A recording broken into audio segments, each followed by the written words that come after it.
It's the Mike Nowak Show with Peggy Malecki. Green, gardening, and environment radio, flavored with a dash of humor. Welcome to intelligent, irreverent talk about plants and the planet they grow on. Your questions, comments, and participation are always welcome on Facebook and Instagram at The Mike Nowak Show and at Mike Now on Twitter. Good planets are hard to find. Temperate zones and tropic climes. And true currents and thriving seas. Wind blowing through breathing trees. Strong ozone and safe sunshine. Well, good planets are hard to find. Good planets are in demand. Brought to you by Bartlett Tree Experts. Every tree needs a champion. Go to bartlett.com. Jet streams, perfect air. And here they are, Peggy Malecki and Mike Nowak. Well, good planets are in demand. Right.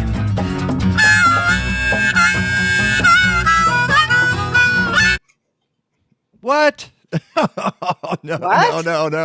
That just cut off. Hello, good morning. Way too soon. Hey. No, let's put that up there just like that. Okay. And we were having, and I'm not there. Now, what the And you're heck? not there either. What the heck you happened are. there? See, just when you think you've got everything set up, and it all comes to bite you in the butt at some point. And the heater just kicked on here. And of course, that's something else we need here. I got a feeling that I didn't configure that opening. I'll have to go in there. In fact, I'm going to take a look at it right now. Yeah, there's that problem, and there's the. And here's the, and there's that problem as well. Okay, so, it's, Next week. Next week? I'll take a note. Someday we'll get this all done right, and I'm fixing it right now. I'm just looking at it right now, so it's all set. I could play the open again if you want, but we don't have I'll time. just sit here and drink my coffee And listen to Basil bark in the background, and Lagata has, okay, be very, very quiet. And I have to let you know that it's a certain time of the year where we get to have a little fun because It's Christmas! I should have brought the jingle bells in. you know what? Yeah, and you get to be the keeper of the jingle bells this year because they're yours. So you absolutely have to bring the jingle bells in. Welcome to the show, everybody. I'm just like knocking on this table and saying, okay, this is the week that the beginning of the show aside, where I didn't have it set properly just now. This is where we just get all through and we don't have a complete meltdown. Last week, very, very interesting. We actually, in the middle of the first hour, had the blue screen of death just pop up. I mean, I've had this thing freeze on me before, but when you get the blue screen of death, and anybody has a computer and has ever gotten the blue screen of death, just goes, and it just rebooted, and I said, okay, well, let's restart, and we were back up within 2 minutes, but and so we've spent the week looking at why would the blue screen of death come up, and talking to the Geek Squad and cleaning things on the computer and removing programs. We know all Yanking them out by the roots. and sometimes you can't. And that one of the things or as you and I discussed. Bzz, McAfee, cut gone. off one cut. And we have discovered that Microsoft, in its infinite wisdom, will not let you remove certain programs because they think they're more important than you are, even though you bought the computer. But that's the way those things go. And in fact, if there are any computer geeks out there, friends of the show, who want to help me get rid of a program or two, especially the what's the gaming app? See, I got a gaming computer because it's Xbox. No, I got rid of Xbox. It's off. Okay. That's gone. And there's game input something, which is You emailed me a couple of these yesterday. And you can remove it but it will reinstall every time you reboot the computer. Thank you, Microsoft. Kind of like an invasive weed. It kind of is, and that's our little segue to today's program. We're very, very excited to have somebody back on the show who hasn't been on. I'm not exactly sure how long it has been. I found October 12th, 2012. That's what I found too, and I can see her mouthing the words, "Oh my goodness, really?" Hello. And there she is, Niki Jabbour, who is a writer and also a radio broadcaster. The last time we did a show together was, as I wrote on my blog, years. I think 8 years and 3 radio stations ago for me. And we did something you call a simulcast, where she was doing her show, which is in Halifax, Nova Scotia, The Weekend Gardener. And by the way, I went to The Weekend Gardener on the inner tubes yesterday, and they've got something that says, join us until October something 2019. So they're not. Yeah, it says. So you're on what, about 26 weeks during the season? Is that it? About 7 months, I think, 7 or 8 months. We take the winter off and go dormant, like many plants do here in the Great White North. But we're on for a good portion of the season, and we're going into our 14th year, so it doesn't seem like it, but we've been on for quite a long time. And when you and I used to do those simulcasts, those were the highlight of the season. It was really so much fun. Oh my goodness. Oh, yeah. Well, I'm glad to hear fun. that. Well, and it also took like 18 engineers behind the scenes to do all that. Oh yeah, I had nothing to do with any of the technical stuff. Let's be clear. Yeah, and now it's just, you set it up on your tabletop here, and let's keep it simple. We're not trying to simulcast with your show. You're not on the air now there anyway. Tell me about The Weekend Gardener. Obviously, it's a gardening program, and I imagine you turn on the microphone and you immediately, the banks light up, and you have 37 questions that you have to answer. Well, it's funny. The Weekend Gardener, like many shows and things that we do, has evolved a lot over the years. So it started as a call-in show, and now it's 2 hours. But, we don't really do calls anymore. We get hundreds of tweets throughout those 2 hours, asking questions, sharing their gardens and advice as well. But it's mostly me just talking to experts or everyday gardeners, or just people that, love to get out and just get out in the garden and grow food or flowers. So we've evolved a lot, but I love the fact that I get to connect with all of these people. And oftentimes, I do go in the studio usually. This year, of course, I was from my home in the basement. The studio set me up with a basement studio. But often we go to greenhouses and garden centers and broadcast live from there too. So that's always fun. And we have to talk about that. We got to talk about all of this because obviously, even in Halifax, Nova Scotia, there was a pandemic, but not the way it was here. Just before today's show, Nikki was talking to me. And by the way, let me do a proper introduction because you're an author of several books, and they include The Year-Round Vegetable Gardener, which has done very well for you, and Nikki Jabbor's Veggie Garden Remix, Groundbreaking Food Gardens, which I happen to have a copy here. I was looking. Oh, nice. Yeah, I was looking for my copy of the Year-Round Vegetable Garden, which I know I had at one point, and there it is. I thought I had it too, and I'm not finding mine either. So, well, I think I know what I did with mine, and I think you'll appreciate this, Nikki. I think I donated it to the Illinois Master Gardeners so that Nice. they could resell it and make some money for their programs. So, Awesome. At a certain point, you have so many books, and you want to share these with folks. And so that's what I do. I'll just take a couple of boxes of books to the Illinois Master Gardeners and help them out.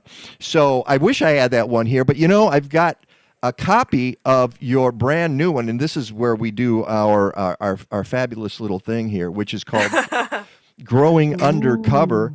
Yes. Ooh, techniques for that's our new technique this morning. Yes. That's right. For a more productive, Our little spinny thing. I love Pest-Free it. Vegetable Garden. Fancy. I'll try to do the title. If you guys want to keep talking, that's okay. What? All right. Well, just for that, I'm taking it away so you don't get to see it. We'll bring it back later. But that book is so new. You have the only copy right now, right, Nikki? I actually do have the only copy, and I only have one. So I wouldn't let my mother take it when she saw it a couple days ago. Um, yeah, it's not being released technically until December, so we still have another couple of weeks before it's everywhere. But I think we'll see it in stores probably in about 2 weeks. And of course, people are pre-ordering it now as well online or from their favorite local bookshop too.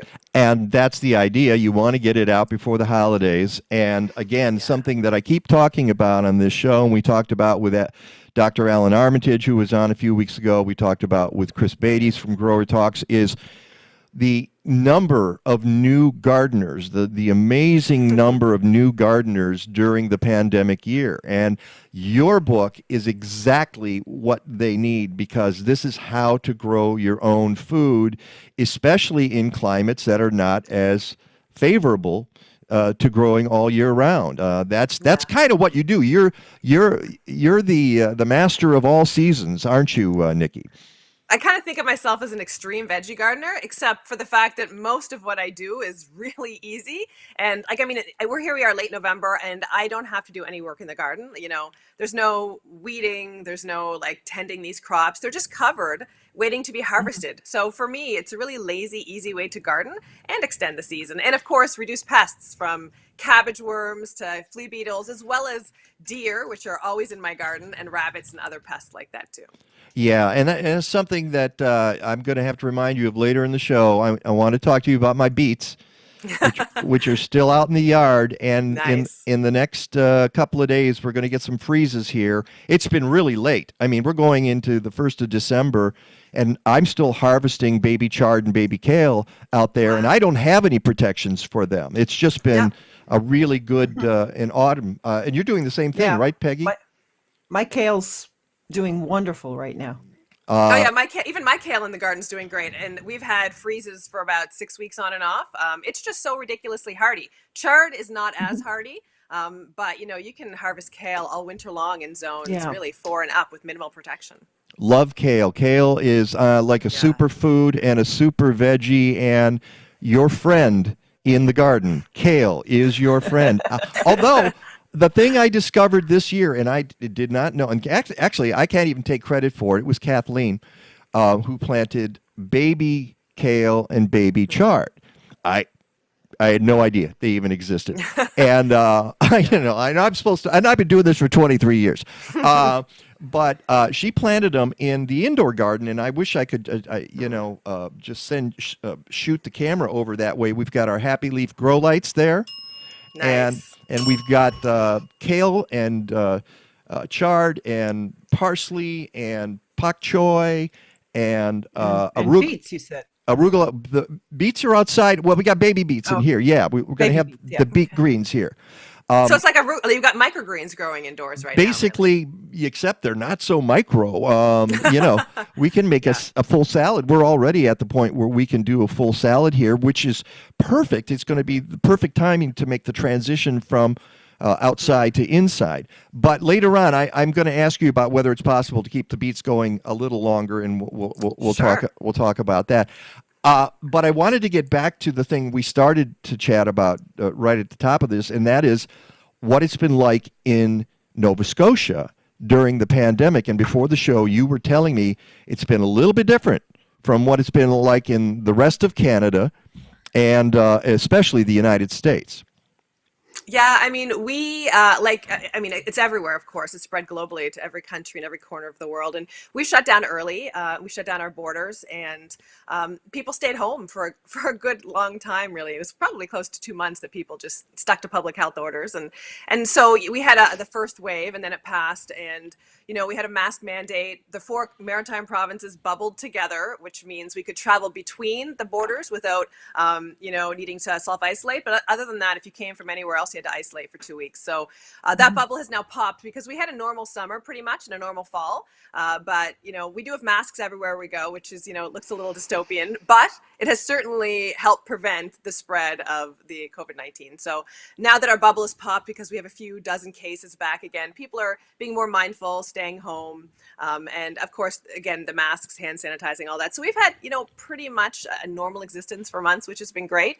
But people pay attention to what our public health tells us for the most part, which is great because it benefits all of us, right? I mean, Yeah. it's in our own self-interest to help and pay attention to these things. A normal existence. Listen to that, folks. Why? Crazy, eh? Yeah, well, because you guys got smart at the top of the pandemic. Also, you're a little bit isolated. Let's do a little geography lesson for our American friends here. The 4 maritime provinces are.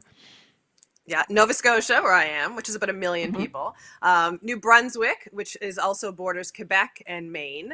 Then you've got Newfoundland, which is an incredible province that's, Newfoundland and Labrador, beautiful provinces that are a little more northern than us, that border Quebec as well. And then Prince Edward Island, which is an island province off Nova Scotia that is just a heavenly place to visit. It's joined by a land bridge as well as ferries. So the 4 different provinces.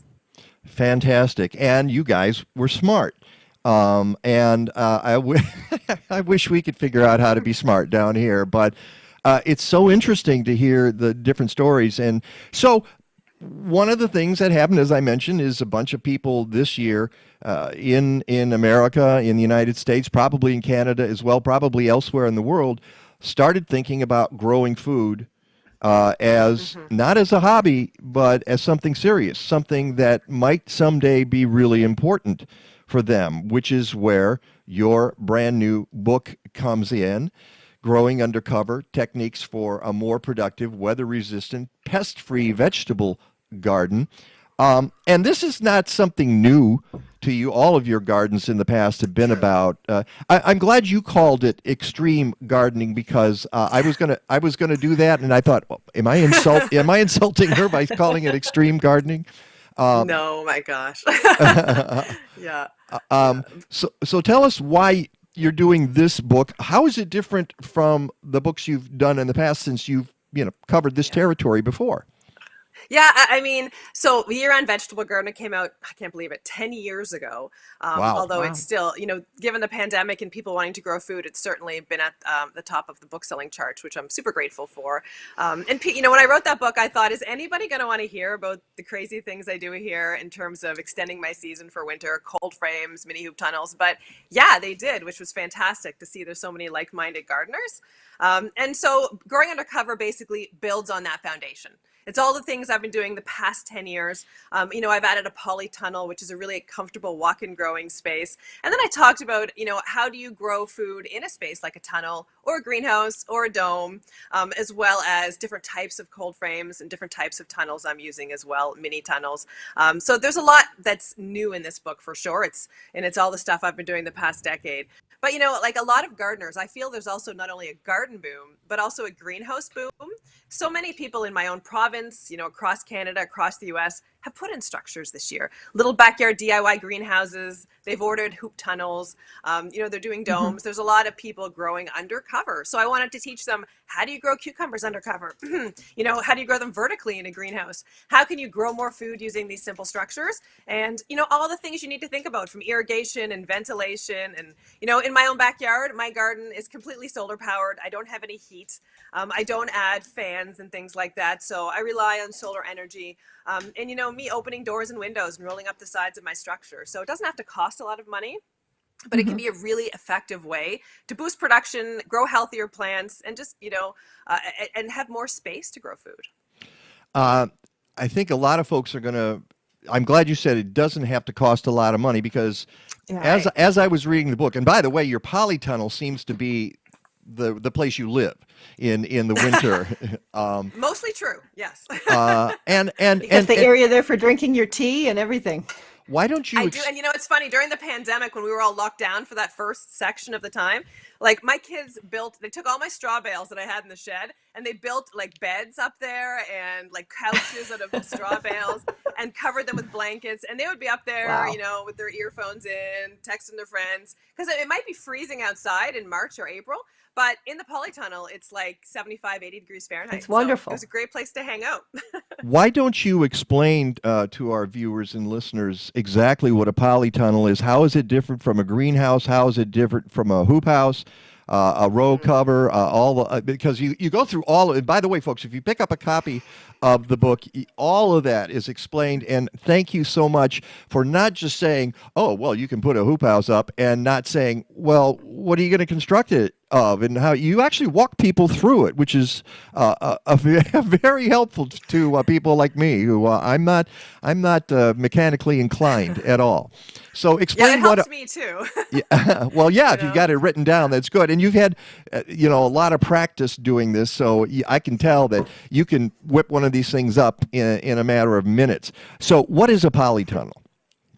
Well, my polytunnel is, it's what you'd see often on farms or market gardens. So it's basically a steel hoop, covered in clear poly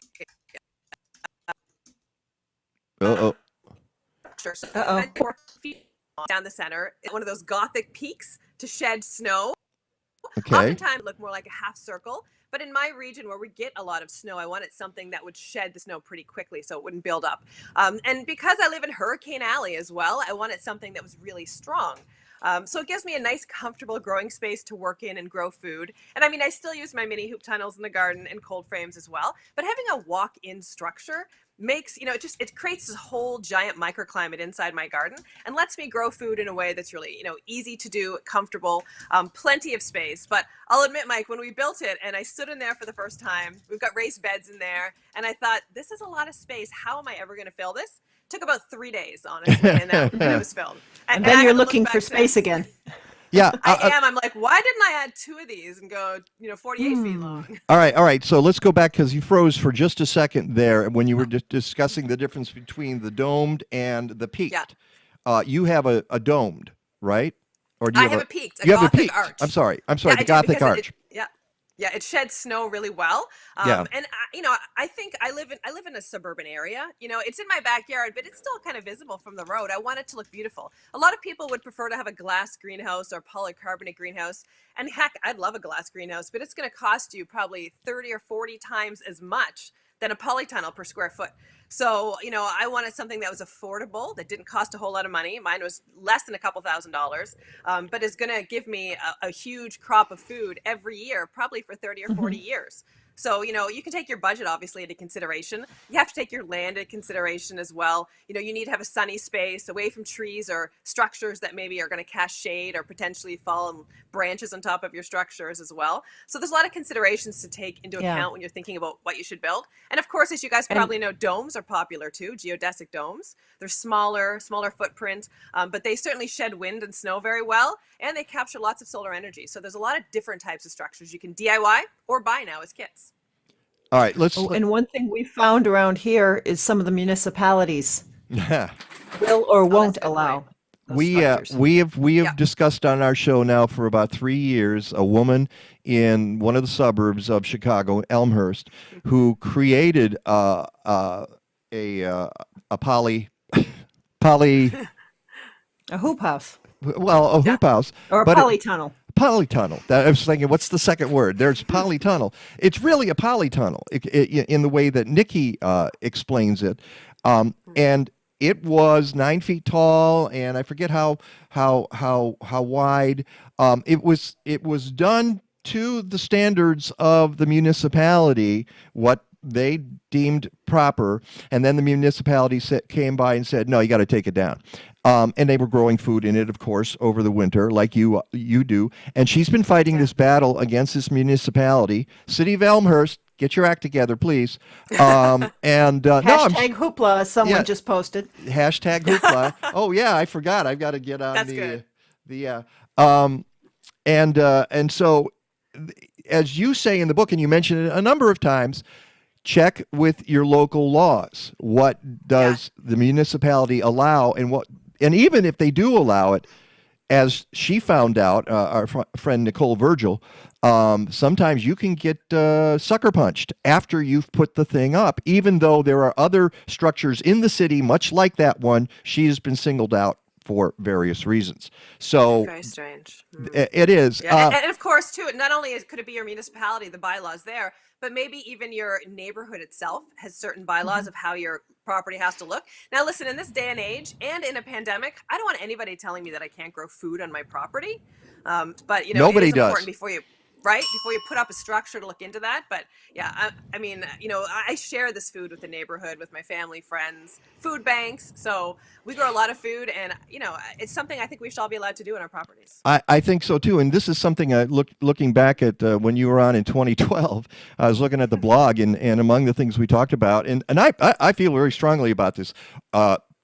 Don't tell me I can't raise food on my property, especially when your municipal ordinances and laws allow people to put poisons on their lawns, which can affect our kids, our pets, ourselves, the environment. It's okay to poison things on your lawn, but it's not okay to grow vegetables. All right.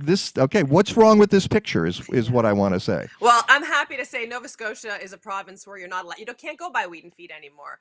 Because we don't have those, you have to have organic, natural lawns and gardens at this point, which is fantastic. I know we talked about that again in 2012. So we're talking 8 years ago, and you guys have been way ahead of the curve. And I wish that more states in the United States and municipalities. The problem is there are preemption laws in the United States where local municipalities cannot create a law that's stronger than the state law. And the chemical guys went out years ago, and they went to all the state legislatures and said, okay, we're going to pass these laws so these other municipalities can't do it. So in a lot of ways, we're stuck until we have an awakening. But that is what it is. The point is, if you're going to put up one of these structures, check the laws of your city or wherever you are. Yeah. The other thing, though, that you mentioned, which is and I have to say it now, and we have a couple of minutes and then we'll get into it some more, is I don't have that kind of property, and a lot of people watching and listening to the show don't have the kind of property you have that's open enough. Or the sun. Peggy doesn't have the sun. I don't have the sun. I'm not even sure I can do a cold frame because my garden is on the northern side of my house. At this time of the year, I've lost almost all of the sun behind the house. And if I don't have any sun, what's the point of a cold frame or something like that?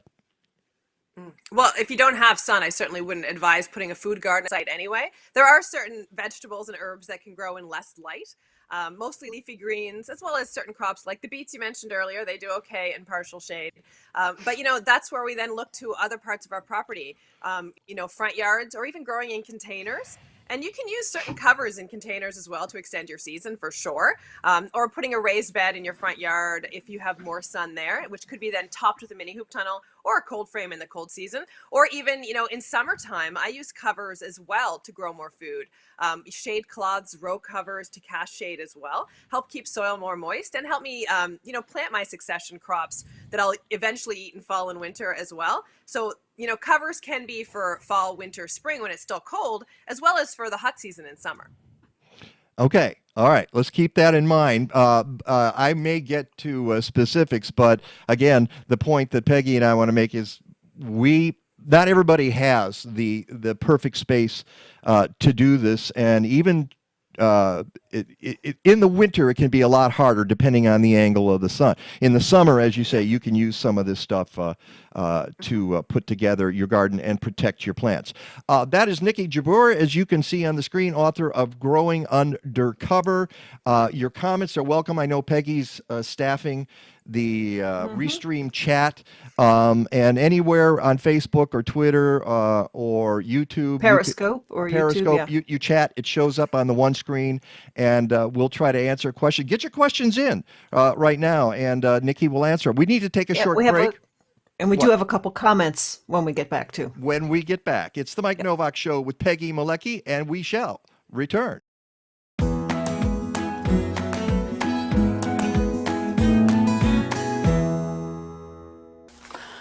Hello from Happy Leaf. This is BJ Miller, the horticulturist here on staff.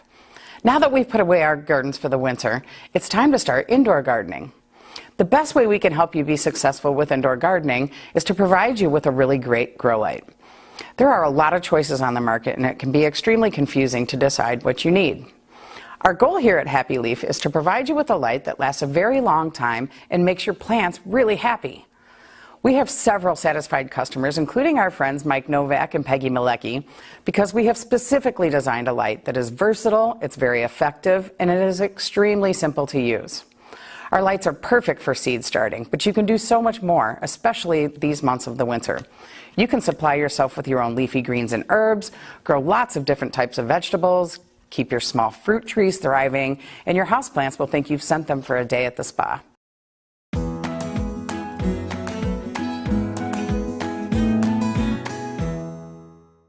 You can reduce your household garbage 30% by the simple act of composting. But I live in a condo or an apartment, you say. Well, if you're in the Chicago area, contact Collective Resource Compost. They give you a fresh 5-gallon bucket or a 32-gallon neighbor tote if you're working with your community. You fill it with food scraps, they swap it out on a regular schedule, and voila! You're returning organic matter back to the soil instead of creating harmful methane in a landfill. Go to collectiveresource.us. They make composting easy.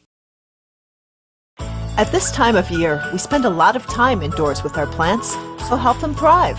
The plants you're viewing were treated with LeafZyme, a foliage spray designed to activate beneficial microbes already present on the leaves. A spritz every few weeks promotes growth-enhancing microorganisms that process dust and other particles into nutrition that indoor plants can absorb through their leaves for beautiful and vigorous growth.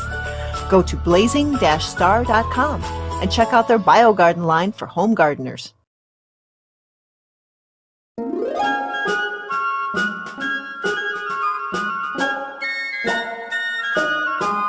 Oh, the weather outside is frightful, but the fire is so delightful. And since we've no place to go, make it so, make it so, make it so. Man, it doesn't show signs of stopping. And I brought me some tea Earl Grey hot. The lights are turned way down low. Make it so, make it so, make it so.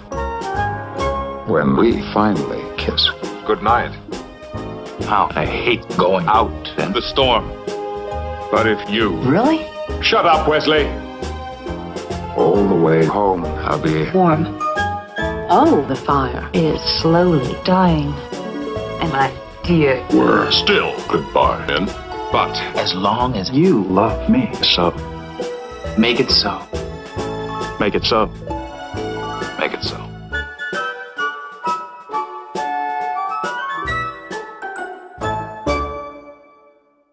Hello, I'm James Covenant. Thank you for watching my video. That's all for now. Have a Merry Christmas. I'll see you next year. Okay, there we got a smiley face. Thank you, Nikki. I don't know if you're a Star Trek fan at all, but That was so good. That was that's and I had to give James Covenant. You can go at James Covenant on Twitter.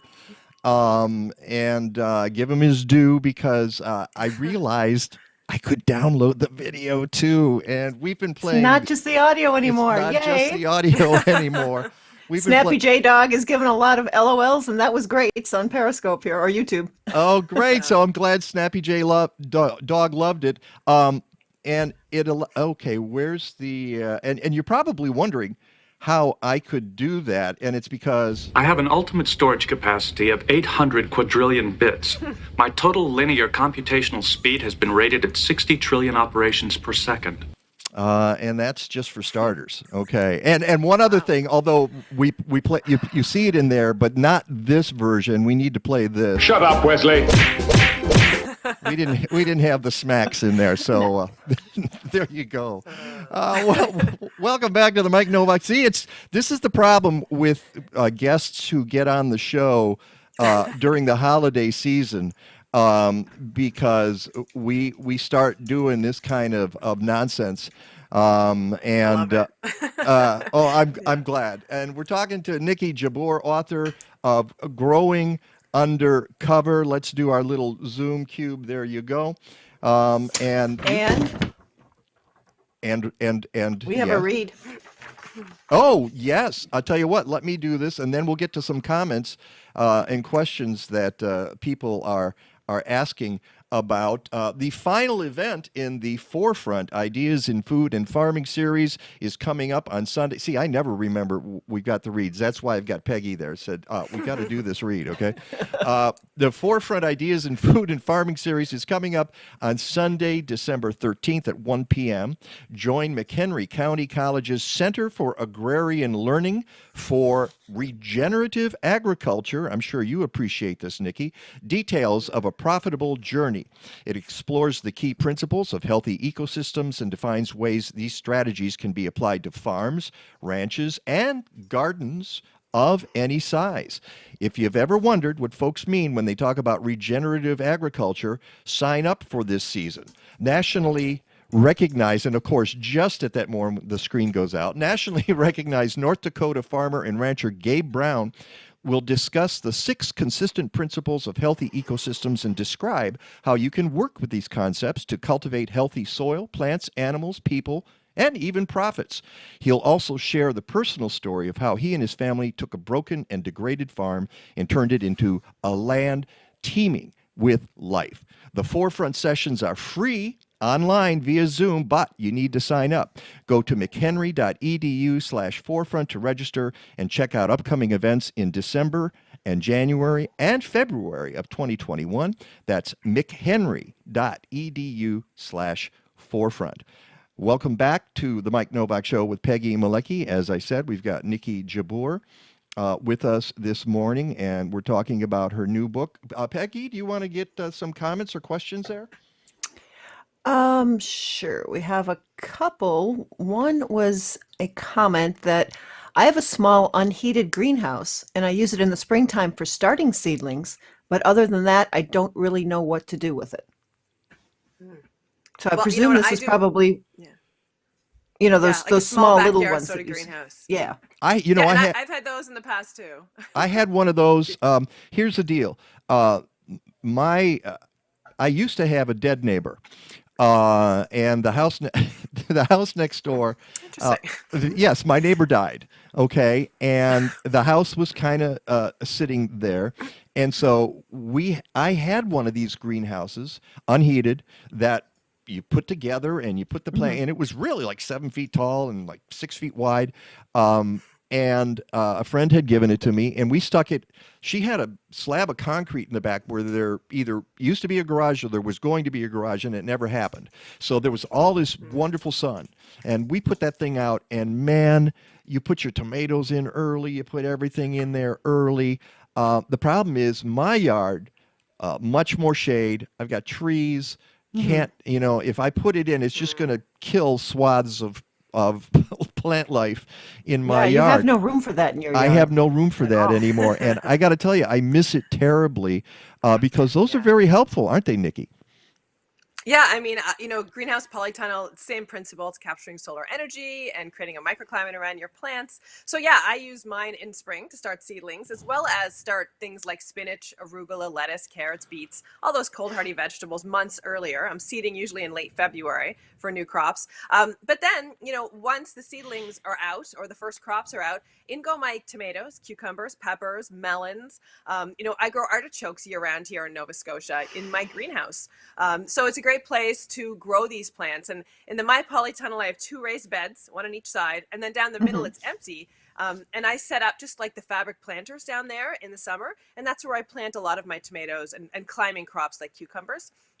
And then, of course, in the polytunnel or greenhouse, we'll let you harvest later, into really probably 6 to 8 weeks after the end of a traditional outdoor growing season. You can still harvest in your greenhouse. And then you can use it to grow crops for winter harvesting, anything from different types of lettuce and the hardy greens, kale and such like that. Beets, carrots, just really depends. There's really over 30 types of crops you can cold season harvest. So I would think about how much space do you have?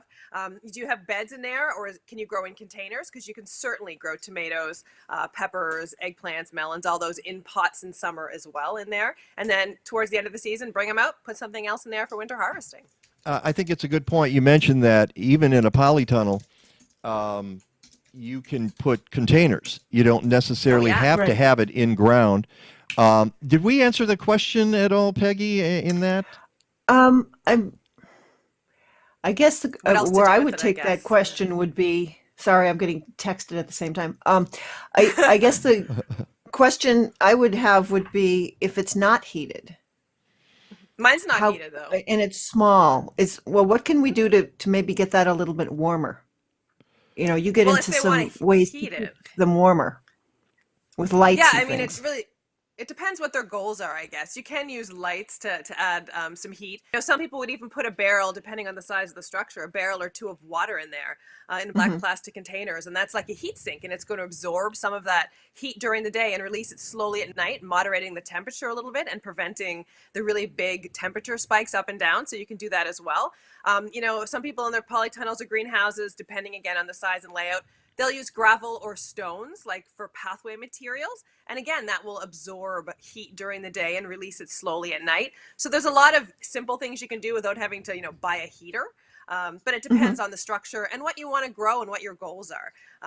So there's a lot of factors to consider, which, I outline them in the book, of course, but there's lots of different ways you can certainly extend using a bit of heat from natural materials. That's, to me, what I would say is pick up the book. The person who wrote this, because you do outline, you go through, in fact, after having read the book, I'm a little overwhelmed by all the different things you can do and all the different materials you should be using. You've got tell us about some of the different materials you use for covers.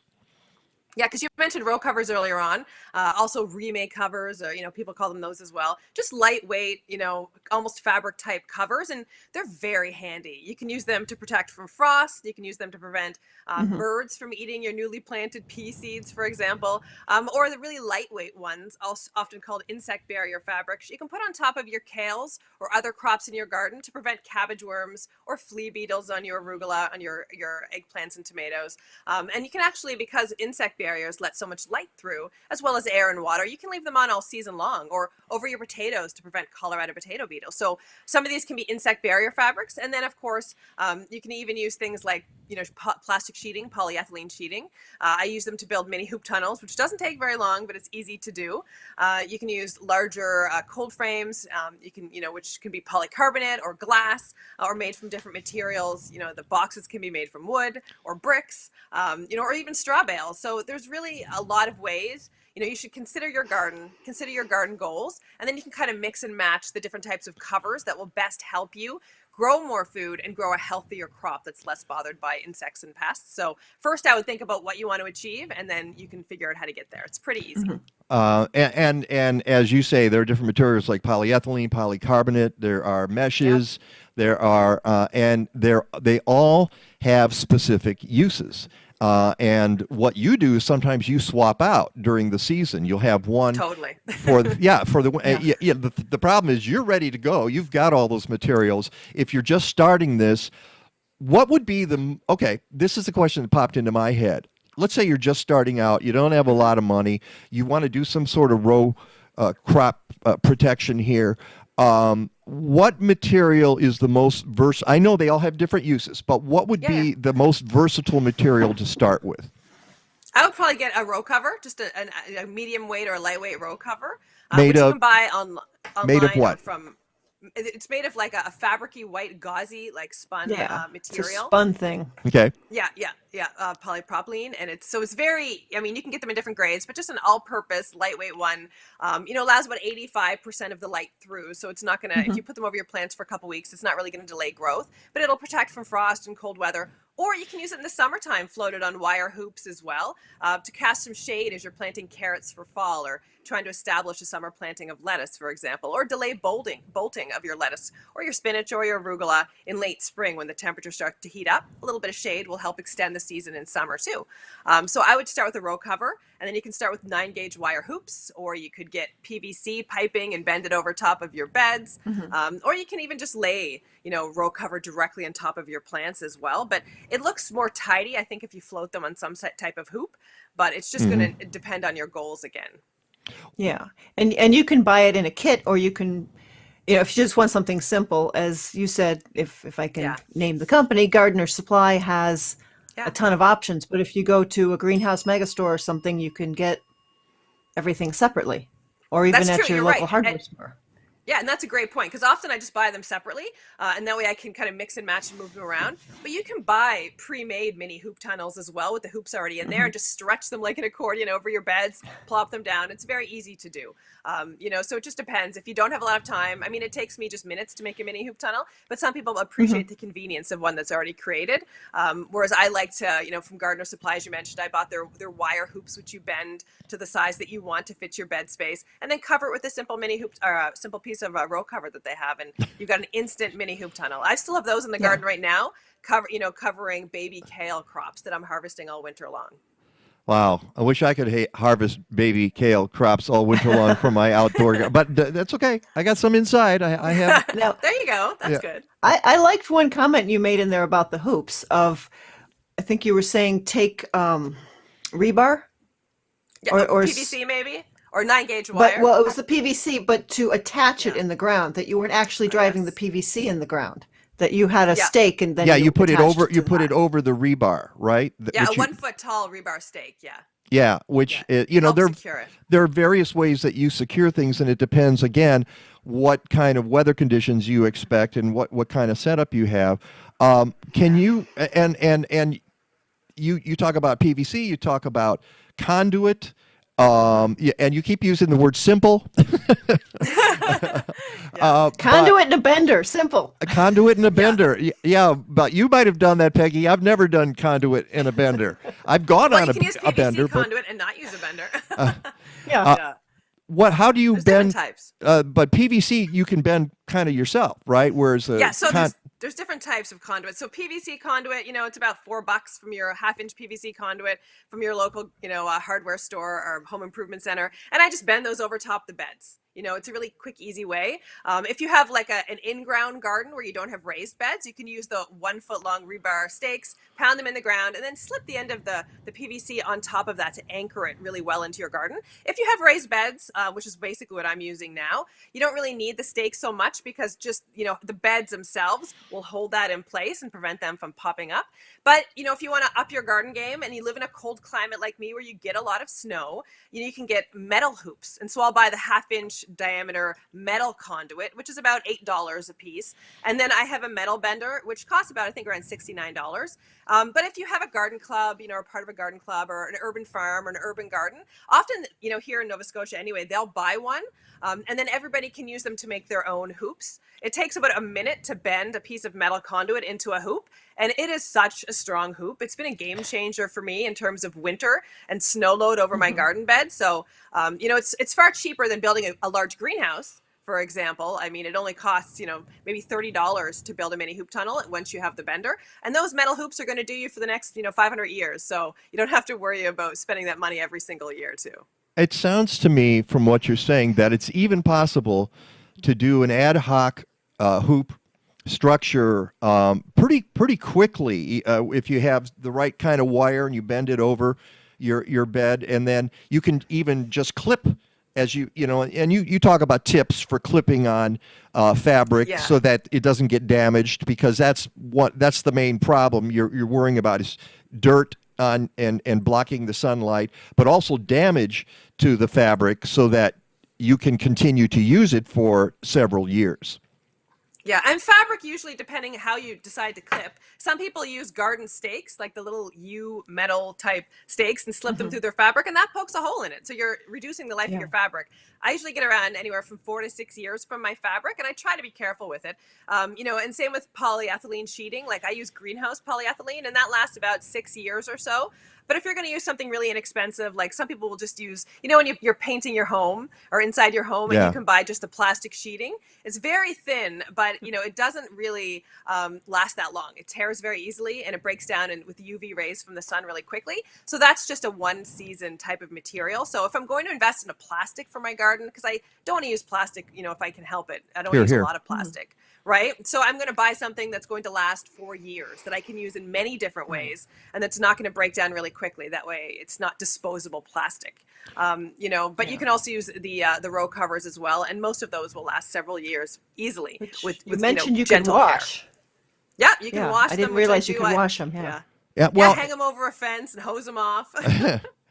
And you mentioned something really important, because this is something we talk about on the show all the time, which is yeah, we don't want a lot of extra plastic in our lives. The idea is to use this as much as you can, because when its useful life is over, you really can't recycle it, can you? Well, we can here. We recycle the clear plastic, so I do. But I try to get as much use out of them as I possibly can. Yeah, and I avoid buying plastics that aren't recyclable, or that I can't then recycle. So when you're buying items, you can ask those questions as well to see if they are recyclable. Doesn't PVC belong to that category? We recycle clear plastic here in clear our plastic, facilities. but not the PVC. Oh, the PVC. Well, the PVC, I'm still using the original ones I bought 20 years ago. Okay. So yeah, PVC. So at this point, yeah, I haven't had to try to recycle those yet. Just the polyethylene sheeting. But you can also use glass for many things. Like some people would have a glass structure. But even if you're using cloches in your garden in spring, you can use large jars, recycled materials from your kitchen. If you're buying, if you have water jugs or juice jugs or things like that, plastic ones, or again, glass cloches. You can use lots of different materials to create covers in your garden too. So for a listener who's not familiar with a cloche, what is that? Uh-oh. Hang on. Bell. Based a lot in France around the turn of the century. Can you repeat that, Nikki? We're going to have you repeat that. You froze just for a second there. Sure. So cloche is French for bell, and it's used basically as like a jar to put on top of your plants to protect them from cold weather. They use them a lot, especially around the turn of the century in spring, as well as in autumn, to grow out of season. And you can use those in your garden. And it can be as simple, sometimes if you buy salad, from your supermarket, it's going to come in a plastic container. You can reuse that as a cloche over top seedlings in your garden for, many uses really to protect your seedlings and create that little microclimate around them. So there's a lot of different materials you can use to create a cloche in your garden. You can buy them and you can buy fancy glass ones, but I prefer to try to use recycled materials that way. Even the things we get in our kitchen, whether it's a milk jug, cut the bottom off and use it as a cloche over your tomato or pepper seedlings in spring, or over, lettuce plants in late fall. So there's lots of ways cloches can be used too in the garden, especially a small garden or even in containers. It sounds like a solution for many small gardens, city gardens, small suburban gardens, where you take individual plants and protect them with a cloche. So keep the chipmunks away too. Very true. Yeah, that's true. I have a chipmunk problem. She has a chipmunk problem. Terrible chipmunk problem. Have you got any solutions for that? I know you were talking about burrowing rodents. You have to be careful about that. Deer is one thing, but the small guys is quite another, isn't it? Yeah, I mean, chipmunks and squirrels can definitely be a problem in a garden. And so for that sort of solution, if you have a raised bed, for example, I would use the PVC or the metal hoops or even wire hoops over top, and you can cover those with chicken wire or bird netting or different materials like that, like hardware cloth, that will then prevent the squirrels and chipmunks from getting in the bed, but still let, of course, all the light, the water, and the air through. And then, depending what material you use, you can have it so that it just clips down and you can lift up the side to plant or harvest throughout the growing season. And regulate temperature as well. Yeah. Well, yeah. If it's just if you're only just using like a mesh material like chicken wire, it's going to be fine. Yeah. You could cover that again with a row cover, but you don't need to for chipmunks if it's a small hole in the chicken wire. Although I know places like Gardener Supply also, they have cloches made out of chicken wire.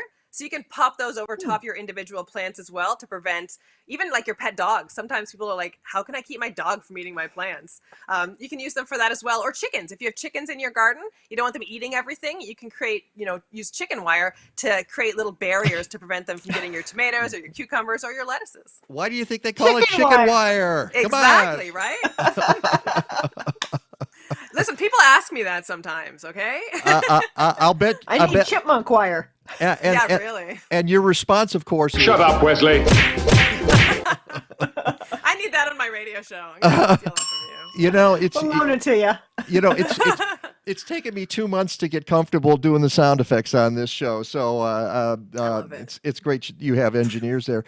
We have just a few more minutes left. I want to call attention to something that you've alluded to that I think is absolutely a great tip, which is putting row covers on your raised beds. And I don't think some folks think about that.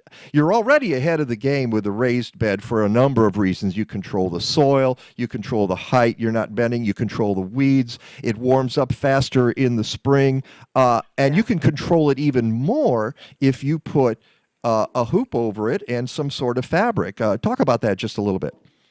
Yeah, I mean, raised beds, like everybody, my garden has undergone many evolutions over the decades. And I currently have a raised bed vegetable garden with 20 raised beds made of local untreated hemlock. They're 16 inches tall. Most are 4x8 or some are 4x10, depending on the design and where you are in the garden. But then I make lots of free-formed raised beds too, from straw bales and just mixtures of straw and manure. I plant things like cucumbers and squash and gourds in. But using raised beds, it does make it easy to put garden covers over top. And where my beds are 4x8 or 4x10, they're the perfect length for like a mini hoop tunnel. So I use 3 basically hoops, either the metal PVC or the metal conduit or the PVC conduit. And then I just cover them with, depending on the season, it could be the chicken wire cover to prevent pest damage, or maybe it's going to be an insect barrier for cabbage worms, or the row cover for frost, or maybe the clear plastic to create that mini greenhouse environment. But you can swap out those covers and just leave the hoops in place pretty much all season long. So it's just a convenient, easy way to just grow your vegetable garden in a raised bed and prevent a number of problems, whether it's cold weather, whether it's pests, or what have you. So having a raised beds definitely is a game changer in making garden covers accessible and easy for sure. And I want to call attention to what you do in the book, and let's bring in the book again. And you don't just talk about how to build these structures, though you do, and you do it in great detail, for which anybody will be grateful when they pick up the book.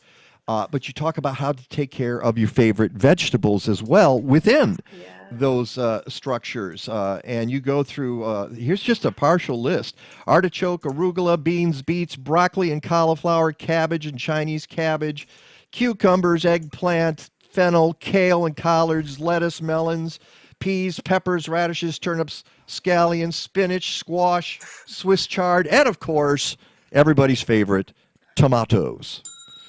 So, yeah, Earl Grey, hot. Yeah, exactly. So it's not just like all good gardening books. It's not just about the specific topic that you're bringing to bear here, but it's also it has so many different tips about dealing with different plants, from powdery mildew to various insects that you have to. Powdery mildew, I think a lot of people freak out when they get powdery mildew. Talk just a little bit about that, Nikki. Well, I think it's one of the most common diseases you'll find in your garden, hitting usually in mid to late summer, depending where you are, and it's common for cucumbers and squash and pumpkins and all that sort of stuff. So I think, often using growing covers to control the environment can help prevent powdery mildew. But, like you mentioned, all those vegetables, when I'm growing tomatoes in my polytunnel versus my raised beds, it's different. Sometimes I'm choosing different varieties. I'm choosing more disease-resistant varieties. I'm choosing varieties that grow better in a controlled environment. Cucumbers, which also can get powdery mildew. I'm growing different varieties that maybe don't need pollination if I'm growing them in a structure. There's so much variety out there, and there's so much to learn when you're combining them with covers, like growing in a greenhouse, growing vertically, whether in a garden or a greenhouse. There's just a lot of different nuances to the topic. So I didn't want to you mentioned all those vegetables. I didn't just want to list them and how you grow them in a garden. I wanted to then give you options of how you can grow them, using row covers, using mini hoop tunnels, using greenhouses or polytunnels or domes, to grow a healthier crop and prevent issues like powdery mildew.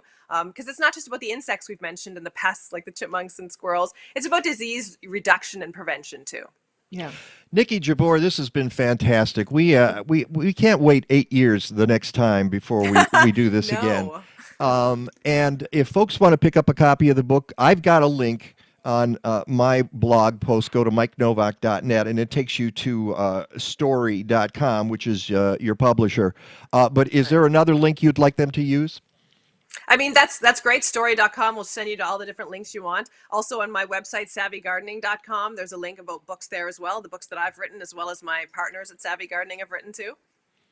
Yeah, and that's a blog that you do with a couple of colleagues, and so you're out there all over the place. Thank you so much for dropping in from Nova Scotia.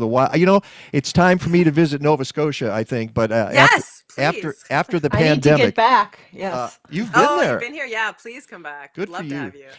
Nikki, Mike, Peggy, thank you so much. Like, this has been a blast. What a Thank way to start you. my Sunday. Thank you. you have a great Sunday, and we will talk to you, I hope, very, very soon.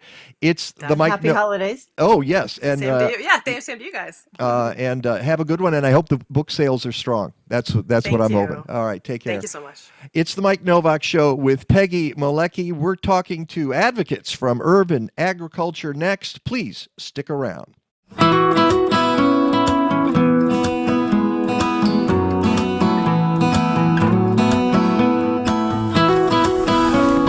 Hi, I'm Vic Nakashima with Bartlett Tree Experts. Let me ask you something. Have you ever considered having a professional arborist prune your trees? You and your trees would benefit from it, and I can show you why. Follow me. One of the more common reasons for pruning is the removal of dead branches. Now, in truth, with a little help from the wind, a branch like this would simply break off and fall on its own, but in a very uncontrolled way. And a branch this size falling from this height could be a very serious hazard. Our team of arborists, through pruning, will ensure that these branches make it to the ground in a safe way. Stand clear. All clear. When necessary, we can use ropes and rigging gear to control branches once they're cut, protecting anything of value that might lie below. You'll notice that when a branch simply breaks off on its own, it usually leaves behind a stub. And it seems harmless enough, but this is actually now an impediment to the tree's natural process to close over that wound. By making a precision cut, an experienced arborist can expedite that process, shielding this site from pests and decay.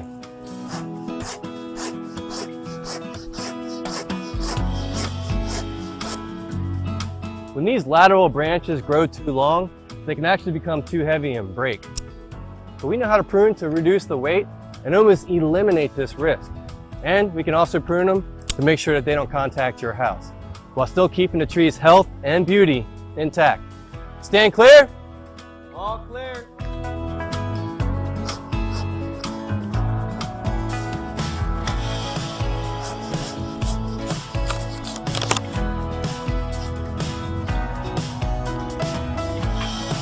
Worried about your tree blowing over in the wind? We can selectively remove live branches so that strong winds will pass through your tree's canopy more easily. You know, hazard reduction is important, but pruning can also provide harmony to your landscape. These lower branches are blocking the sun and shading out this garden, and the lawn is suffering as well. By pruning these branches, we can raise the crown and achieve the goal of sunlight. It may surprise you to know that Bartlett Tree Experts also specializes in the pruning of ornamentals. There's a lot to consider when you're pruning a tree like this, and we do it every day. So, whether it's fruit trees, shrubs, young trees, or mature, Bartlett Tree Experts can provide all your pruning needs. Welcome to the Mike Nowak Show with Peggy Malecki. Green, gardening, and environment radio with just a soupçon of humor. Or is that a dash? Brought to you by Bartlett Tree Experts. Every tree needs a champion. Go to bartlett.com. Here they are again, Peggy Malecki and Mike Nowak. All I need is good food to eat and make me healthy, wealthy, wide awake. Lettuce, tomatoes, root bacon. What about those sweet potatoes? All I need is good food to eat. All I need is good food to eat. All I need is good tools to make me music, porches, lawn serene. Give me all that I can take. Give me stuff that I can. And welcome back to the show. The second portion of our program. And look who is with us again. This bright, and it is bright. It's a bright November morning for It a almost change. looks like the sun's peeking out. It is. I'm getting sun down here. I don't know if you have sun. Sean Not yet, Ruane but it's getting bright. is with us from Advocates for Urban Agriculture. I think you're getting a little sun wherever you are there too, Sean, because we had to have you close your blinds before you came on the air. Welcome back to the show. Hey, thank you. Yeah, good morning to both of you, and it's great to be back on the show. Fantastic. Sean is the executive director of Advocates for Urban Agriculture. We talk about them a lot on the show, but why don't you explain in your own words what AUA does? Yeah, so basically, Advocates for Urban Agriculture, or AUA, we're a coalition of urban farms, community and school gardens, individuals and businesses who are all working collectively together to support and expand sustainable urban agriculture in the Chicagoland region. So for us as an organization, we really pride ourselves on serving as a network for folks who are really interested in growing in Chicago. So whether you're the home gardener, the community gardener, or the commercial urban farmer, we want to be a resource for you. And we do that in a variety of ways. We provide educational programming and training. We provide funding opportunities. And we also do a lot of policy-related work, advocacy, to try to ensure that policies are in place at the city and at the county, and even a little bit at the state level, to make sure that urban ag can really thrive. Hence the name, Advocates for Urban Agriculture. And folks can get involved by going to auachicago.org. Of course, you have a Twitter account, you have Facebook, you are on Instagram. Anything I'm missing there, Sean? I don't think so. YouTube. We've got a YouTube channel. and we actually came out with a really great new video on our YouTube channel that highlights a lot of the sites throughout Chicago and some of the growers. So I would encourage you to look at that. We're on all the social media. I might have to play that one of these times because as you can see, we get to play a little video now on the program as well. So I'll take a look at that, and maybe I can. How long is that video? It's about 5.5, 6 minutes. Yeah.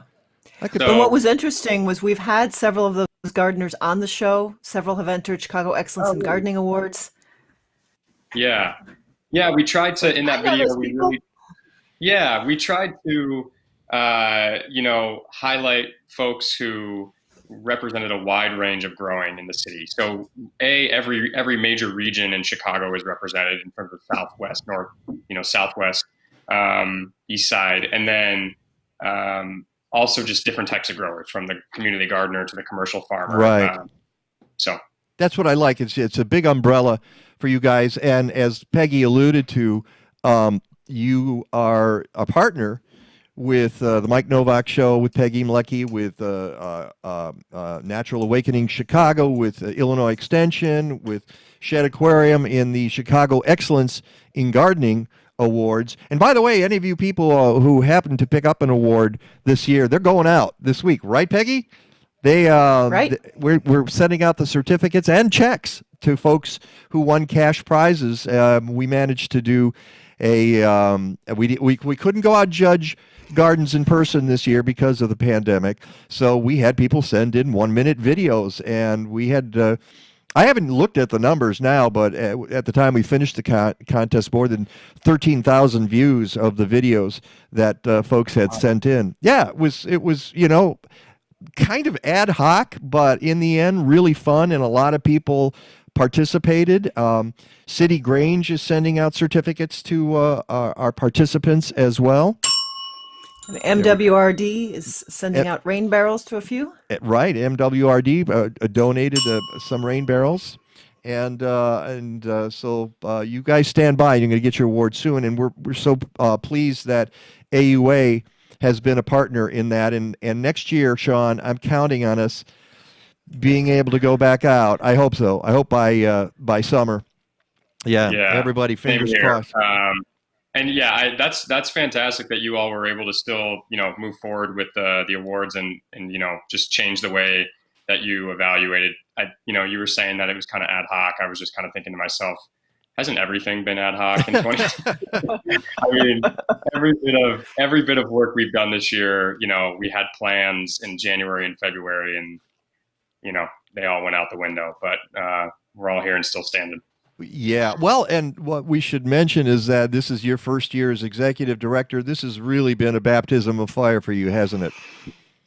Yeah, that's a good way of putting it. It's been, the positive spin I like to throw on it is that I've probably learned more in the last 9 months than I would have learned, in the position in 3 or 4 years if it were under normal circumstances. I think it's really accelerated the rate of learning for me, which has been, stressful at times, but we've had a really positive and strong year. We've done a lot of great work, and I'm looking forward to 2021 and hopefully being able to get out to more farms and gardens and not being so restricted by the pandemic. Well, you can prepare now.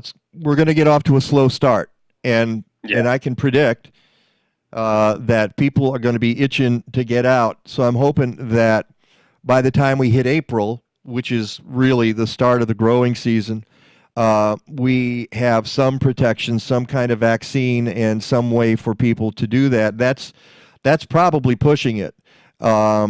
But certainly I hope by the end of the year, for instance, we can actually celebrate Thanksgiving and Christmas more or less normally. There's no way to tell. But at least now you have an inkling of what might be happening next year. Yeah. Right. Yeah. Let's talk about why you're here today, because you've been running a campaign in November called Grown in Chicago. Tell us a little bit about that.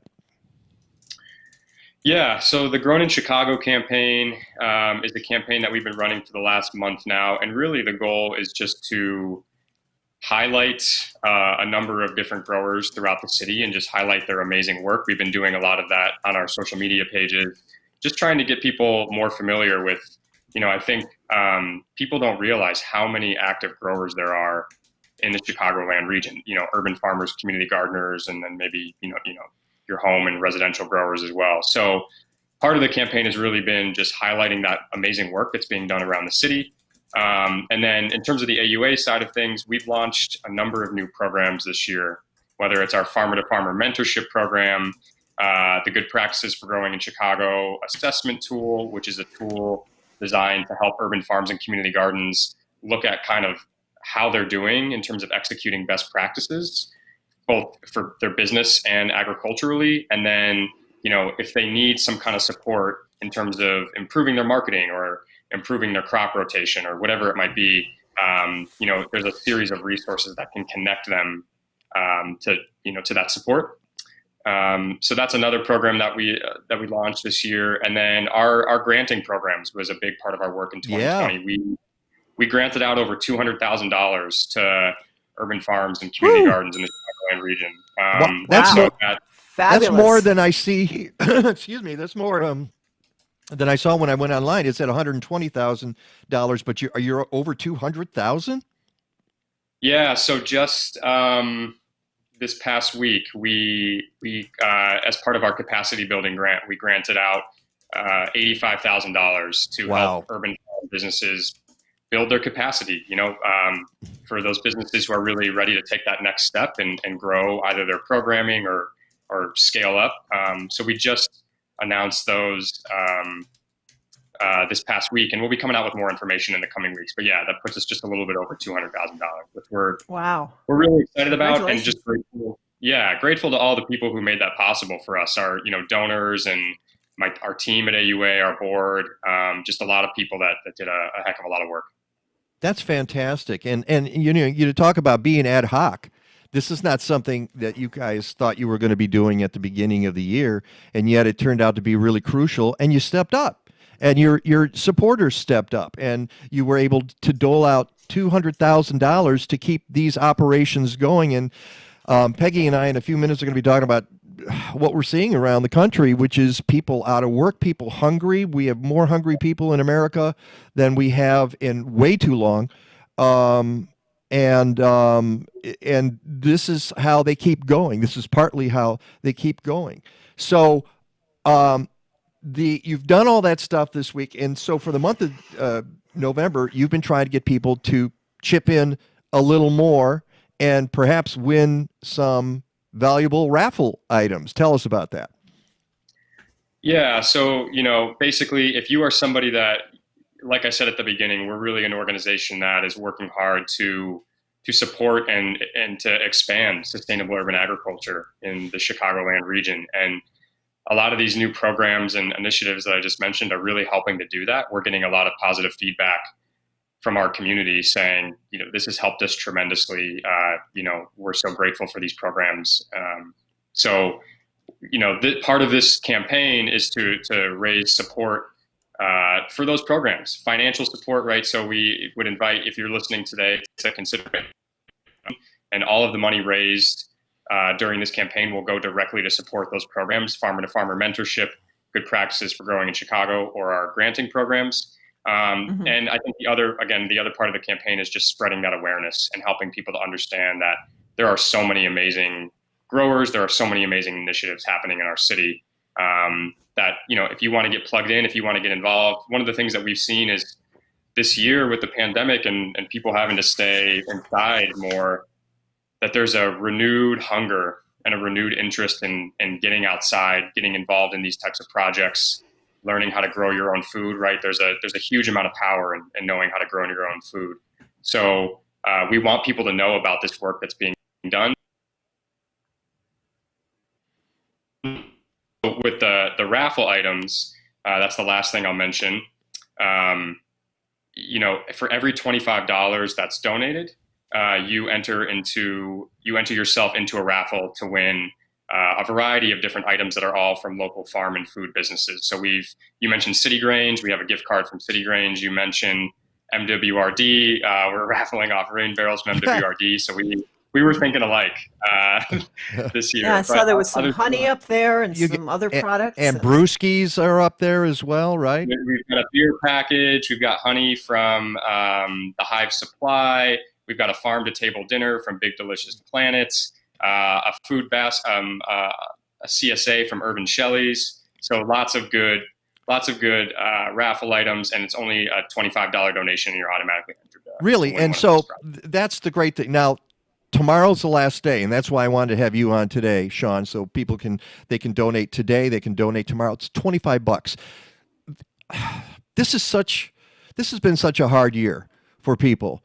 Find $25 to donate to local growers, local farmers. And as Sean said, that money is going to be well spent.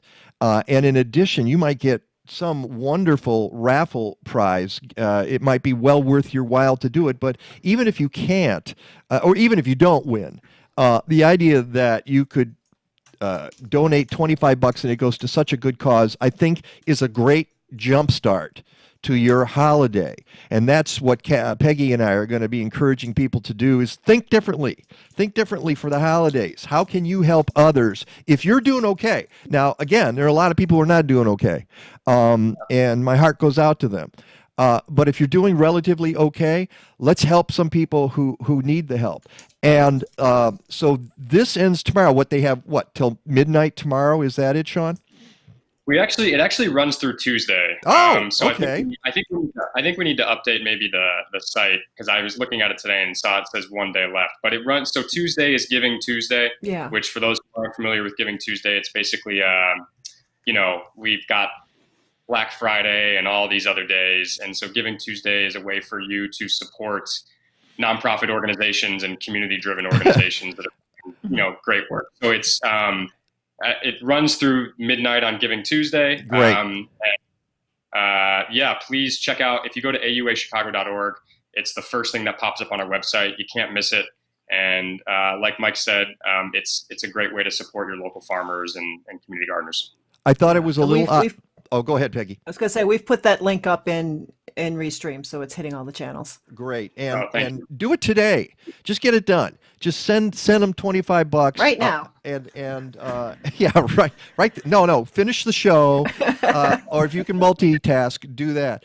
But I have to say, I thought it was a little odd, Sean, because I should have called you. I should have just picked up the phone and said, "Could you explain this to me?" Because I thought, okay, Giving Tuesday is Tuesday, but you're stopping this program the day before Giving Tuesday. That doesn't make any sense. But I'm glad to hear that people can still donate through Giving Tuesday. Yeah, we'll get that fixed on our end. We'll get it fixed on our end as well. And because I got to change it now on my website because I typed it up the other way. So folks know about that. They know the money's going to go to some of these great programs you've been doing. Before we let you go, one thing, because I saw it up on your Facebook page. What's the story with the water situation? You guys have been working to get, he's going to sigh on us. That's never a good thing. The city of Chicago instituted new water restrictions and fees at the beginning of the year. Hey, thanks, right on time for the pandemic. And you guys have been dealing with that all year. What's the latest on that?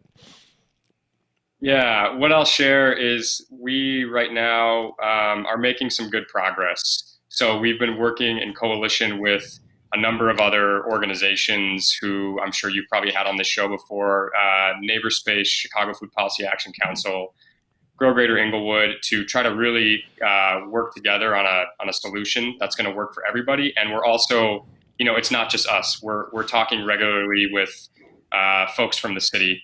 And trying to really hammer this out so that we have a really solid program in place for the start of the 2021 growing season, so that growers don't have to go through this again for another year. That's our goal. We are going to make sure that we do everything in our power to ensure that water access is affordable, it's equitable, it's accessible, it's all the things that it needs to be to allow urban agriculture and growers to thrive. And so we're working on that every day, and we're going to make sure it happens. Well, for folks who aren't aware of this, the city instituted new fees, exorbitant fees at the beginning of the year, like I want to say $1,700 or something like that.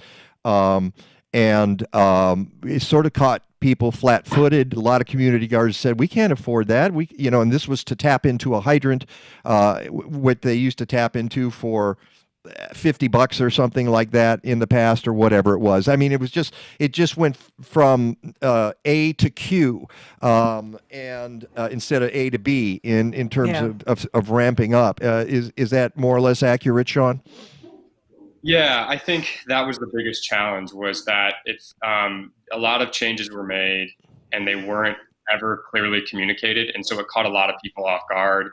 And then people were realizing these changes right when the pandemic was hitting and at its kind of strongest point in the spring. So it was just kind of this giant storm of, all of these additional fees and protocols and things that people had to follow. And more people don't have the money to spend $1,700. I mean, I don't think from the beginning anybody has the money to spend $1,700 on hydrant equipment, but no, not a community garden anyway. No community garden can do that. Okay, it's the money and the process. It was so difficult, and the process as well got to be Byzantine, didn't it?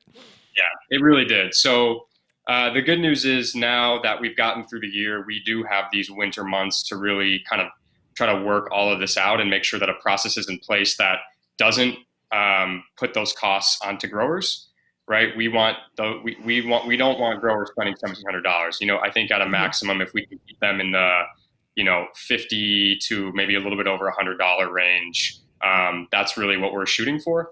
And then, making sure that the process is simplified and clearly communicated so that people know step by step what they need to do, and they can reach out to AUA, Neighbor Space, these organizations for support along the way. Yeah. Okay. Well, that's also part of the great work that AUA is doing. It's trying to make access to water, folks, we're talking water, equitable in the city of Chicago, because the city kind of went off. It was odd. It just sort of out of nowhere, this all happened. So somebody wanted some revenue. And they need it. Obviously, our property taxes are going up, and there's other fees that are going to be instituted, but this was draconian, and it needs to be. I'm glad you guys are working with the city. So go to auachicago.org, or you can go to my website, mikenovak.net. I've got all the links there. Send your $25 in today, tomorrow, or Tuesday by the end of the day on Giving Tuesday, and we'll change it. Sean, always a pleasure having you on the show. Thank you so much for dropping by. Yeah, thanks, Mike. Thanks, Peggy. Appreciate it. Okay, we'll Thanks, talk to you Sean. soon. Have a great morning. You too. It's the Mike Nowak Show with Peggy Malecki. So now that we've got a few minutes here before we're visited by the ghost of Christmas weather, Rick DiMaio. Uncle Ricky? Uncle Rick. Let's hope that it all works. We did a test yesterday, so we're trying to make this as smooth as possible. We're trying to make it as smooth as Real butter. Okay, because it is. That was just kind of real smooth right there with that Yeah, sometimes I am as smooth as Real butter. All right, but not very often. I could play that whole real butter turkey spot, and it is the slowest commercial you've ever heard in your life. It's amazing. But it is well enunciated. It is well enunciated, but that's how things change. But getting back to the holidays, what I think Peggy and I are going to do in the next few weeks is encourage people to go in a different direction. If you can, eschew the Amazons of the world and all that packaging and all that glitz, and try something a little closer to home, like, as we just mentioned, Advocates for Urban Agriculture. I got a thing from Oxfam the other day. I mean, it doesn't have to be all local either, because Oxfam's whole thing is, and I think we might actually have somebody on the show, is to re-gift. Take something you already own instead of buying something. Now, I know it's sort of a difficult situation because you want to support stores that have been hurting. Most of the stores that are doing well are the big ones, so the little guys are not doing well. But if you can just conserve resources, that's a good thing as well. And one of the ways you do that is you re-gift. You find something you already own, and you give it away, something that means something to you. And I can tell you, this house is full of stuff that we can give away. But your re-gifting, though, can also be a photo you love, or a picture that's on the wall that somebody's always admired, or just different personal mementos, things from vacations, just something that means something to someone, and it's re-gifting, and it's going to have memories and emotion attached to it, as opposed to, like you say, buying something online. So what I want our viewers and listeners to do is to drop a comment in right now. What are you doing differently this year? What are you doing locally? What are you doing to help people in need? There was a story in the Washington Post article. Post. Oh my goodness, about how people are hurting, and if I can find it. Oh, here it is. 1 in 8 Americans. One in eight Americans reported they sometimes or often didn't have enough food to eat in the past week. That's 26 million American adults, and an increase several times greater than the most comparable pre-pandemic figure, according to Census Bureau survey data collected in late October and early November. The number climbed to more than 1 in 6 adults in households with children. And I was reading feedingillinois.org, and that number in the state of Illinois right now is 1 in 9 Illinois residents, including 1 in 6 children. That's the current Illinois number. Where a lot of them is the South. Houston area in particular has been hit very, very hard. And rural areas as well that don't have food pantries. One of the other things that I'm looking at, see if I've got it here. I don't know if I'm going to be able to find it. Is this it?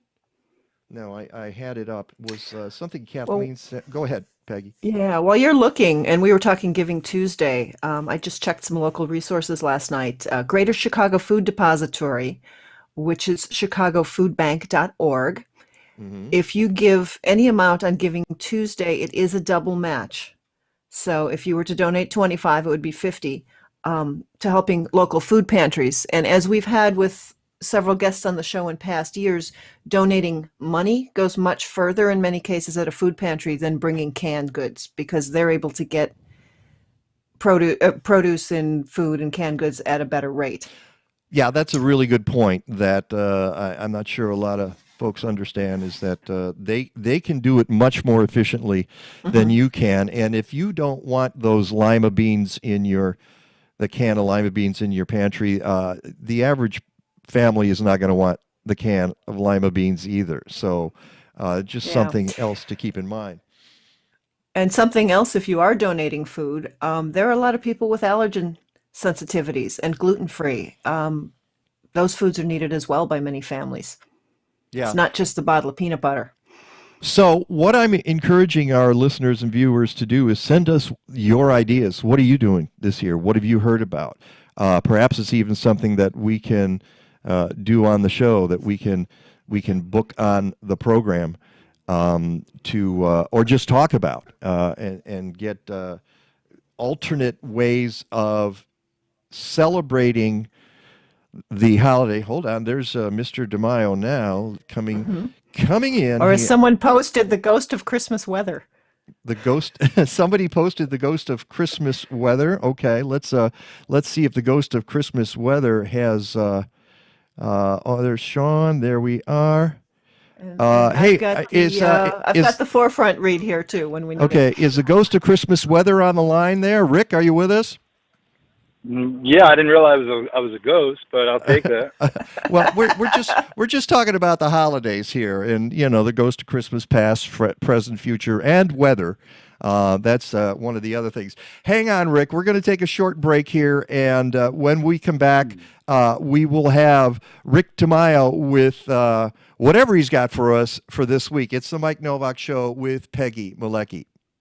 At this time of year, we spend a lot of time indoors with our plants, so help them thrive. The plants you're viewing were treated with Leafzyme, a foliage spray designed to activate beneficial microbes already present on the leaves. A spritz every few weeks promotes growth-enhancing microorganisms that process dust and other particles into nutrition that indoor plants can absorb through their leaves for beautiful and vigorous growth. Go to blazing-star.com and check out their BioGarden line for home gardeners. Collective Resource Compost wants to show you how they make composting easy in Chicagoland. You can reduce greenhouse gas emissions by diverting food scraps from landfills. CRC brings you a fresh 5-gallon bucket or a 32-gallon neighbor tote with each pickup. You fill it with organic matter, they swap it out, and get it to a commercial composting operation. Composting is what nature would do if we just got out of her way. Learn how easy it is to divert waste at your home, school, or workplace. Go to collectiveresource.us.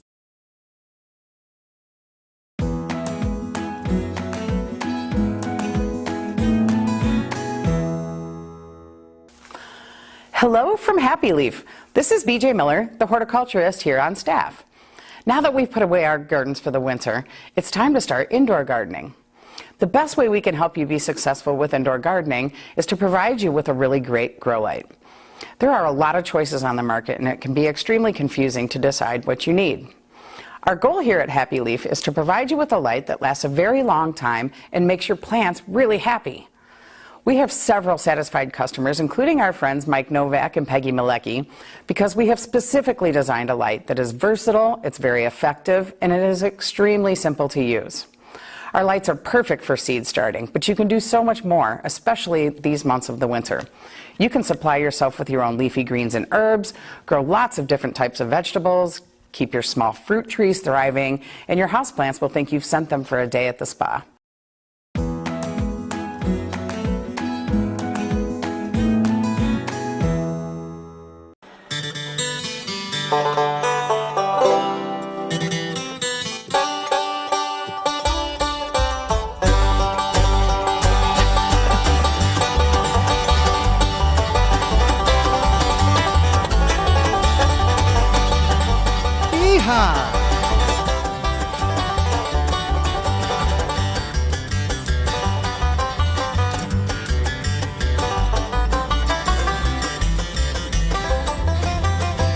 I don't think Rick can hear this, but that's okay. We're playing a little bit of Christmas music here. holiday fun. That means I can get the 30-second spot done in 25 if I get that pace going. If you get that pace going. In fact, you're welcome to start at any time, Peggy. Go for it. Okay. The final event in the Forefront Ideas in Food and Farming series is coming up on Sunday, December 13th at 1 p.m. Join McHenry County College's Center for Agrarian Learning for Regenerative Agriculture, details of a profitable journey. It explores the key principles of healthy ecosystems and defines ways these strategies can be applied to farms, ranches, and gardens of any size. If you wondered, can you turn that down, please? Oh, it's not as loud here. Maybe it was really loud in your headset. Oh, dear. If you've wondered what folks mean when they talk about regenerative agriculture, sign up for this session. Nationally recognized North Dakota farmer and rancher Gabe Brown will discuss the 6 consistent principles of healthy ecosystems and describe how you can work with these concepts to cultivate healthy soil, plants, animals, people, and even profits. He'll also share the personal story of how he and his family took a broken and degraded farm and turned it into land teeming with life. The Forefront sessions are free and they're online via Zoom, but you do need to sign up. So go to mchenry.edu/forefront to register, and also check out the upcoming events at McHenry County College in December, January, and February of 2021. That's mchenry.edu/forefront. Welcome back to the Mike Nowak Show with Peggy Malecki. Let us go to meteorologist, sometimes known as the ghost of Christmas weather, Rick DiMaio. How you doing, Rick? I'm doing fine, Mike. I'm sitting down here on a bench on the first hole of Santo Domingo Golf Course in the Villages in Florida. Oh, okay. Oh, my goodness. Oh, my goodness. So are you about to tee off? No. I came down here to help my parents out. My mom had some health issues. She's doing okay. No, this is a working break. I mean, I'm down here cooking and cleaning, and I got my schoolwork to do this week, so I'm just down here enjoying a little bit of the sunshine before it clouds up later on today. And the same cold air mass that's coming through Chicago is going to come through down here in South Florida, or I say Central Florida, and bring quite the cold snap. Oh, really? So I'm enjoying one more. Wow. Yeah, I'm enjoying one more day before it cools off. Yep. Wow. What are the temperatures? But what's cool off down there? Yeah, sorry. Good point there, Peg. Well, first off, it's 81 degrees right now. That's 5 degrees above normal. Expecting mid-70s tomorrow. Probably mid-60s on Tuesday, but only mid-50s on Wednesday. And when they get below 50 degrees Tuesday night into Wednesday, that'll be the first time they've been below 50 degrees in almost 8 months. They've been pretty warm down here. Wow. Enjoy the 80s and the 70s and even the 60s while you can. But that does tell us that we've got some colder weather coming through here in the next few days. Yeah, I mean, this is one of those storm systems that's kind of weird. It's kind of developing to the east of the Chicagoland area, basically over the Great Lakes into the Ohio Valley. It's kind of a tale of two waves. One wave coming in from the northern Rockies, and another wave moving in from the southern, if you want to call it the central southern plains. And as those two meet up, you're going to develop this gigantic area of low pressure, basically over the Ohio Valley, that's going to dump a whole bunch of cold air across the Great Lakes, enough to produce what appears to be the first significant lake effect snow of the season. And, typically we talk about lake effect snow in the month of, almost sometimes early November, even late October, but we haven't had cold air. So sometimes people say, well, what does that mean from a standpoint of how does that affect the temperature of the Great Lakes? They're actually near somewhat normal due to the fact that we had some pretty chilly air in the month of October. And even though we had that warm-up in the month of November, a lot of that was due to the fact that you had, afternoon high temperatures in the 70s. One of the ways that the Great Lakes really warm up and stay warm is when you have very, very warm overnight lows and really high levels of humidity. We didn't really have that with that warm-up. So temperatures of the Great Lakes, particularly south end of Lake Michigan right now, about 45 degrees. And one of the reasons why we talk about that is you always want to look at the temperatures up at about 5,000 feet, and they're expected to get down to about minus 10 centigrade. When you convert that into Fahrenheit, that's 18 degrees for every 10 degrees centigrade. So if you take 18 from 32 at 5,000 feet, that's 14 degrees Fahrenheit. That means that the air temperature at 5,000 feet is going to be about 30 degrees colder than it is at the surface where the lake temperature is 45 degrees. Typically, we look for about a 20 to about 22 degree difference to generate lake effect snow.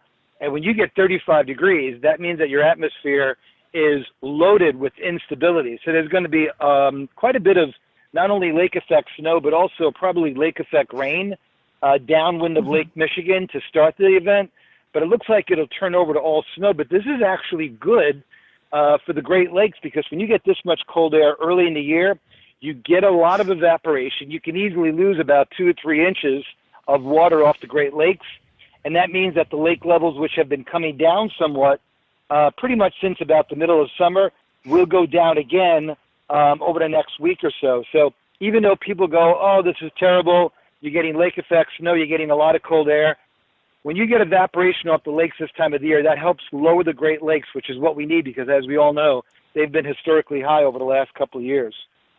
Yeah, I think folks need to look at the bigger picture.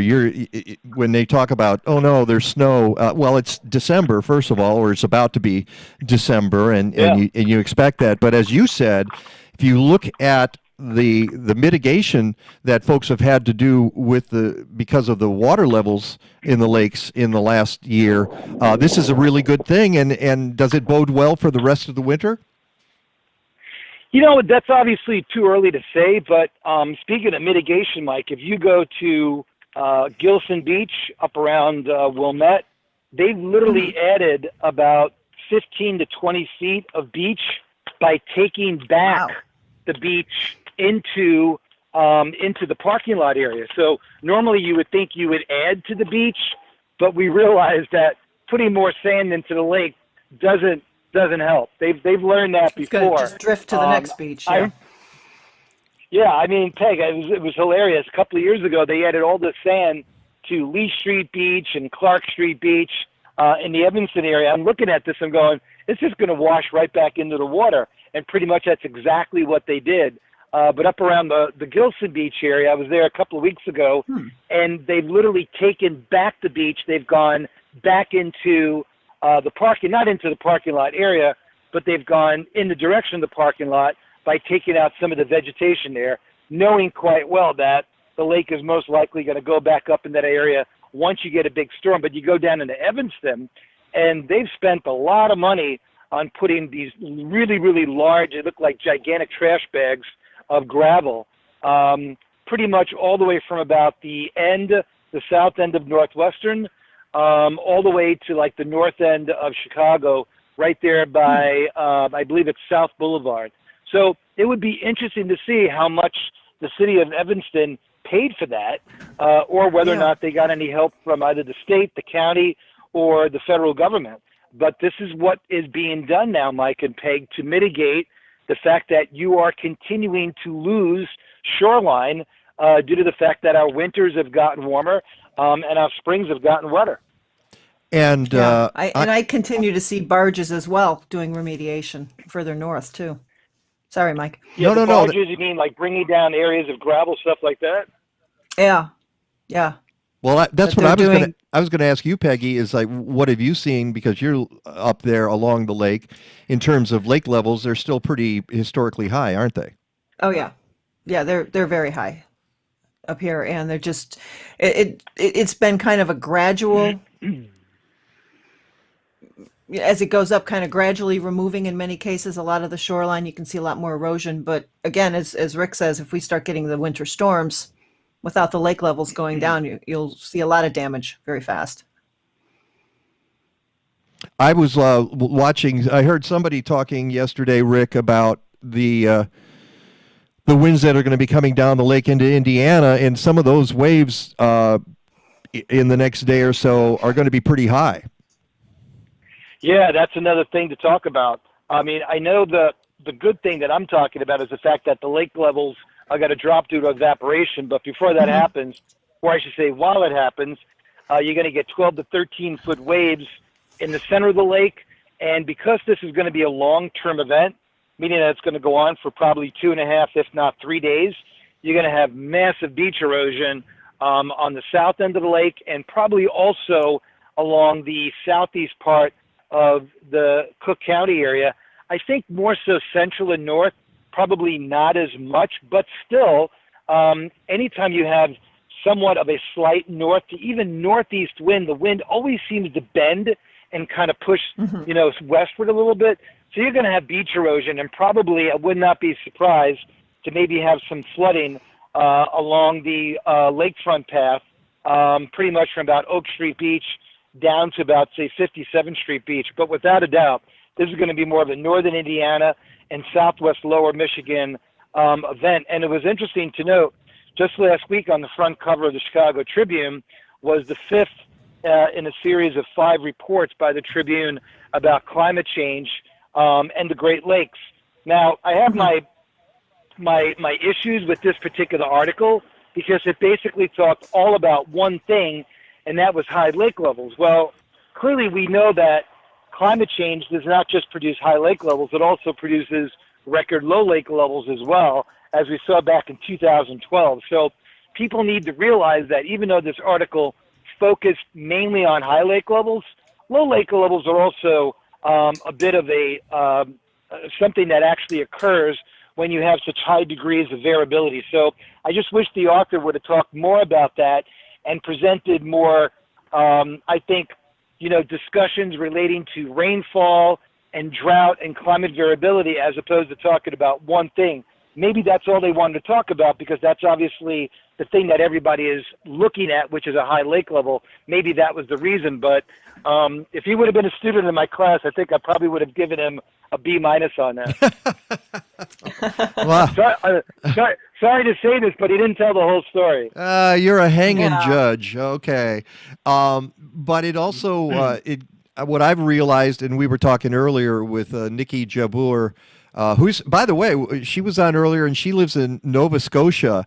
You'd be very interested to know that the maritime provinces up in Canada, they sort of formed a bubble at the beginning of the pandemic, and she said they had like 19 cases in the middle of the summer when the rest of the world was going crazy.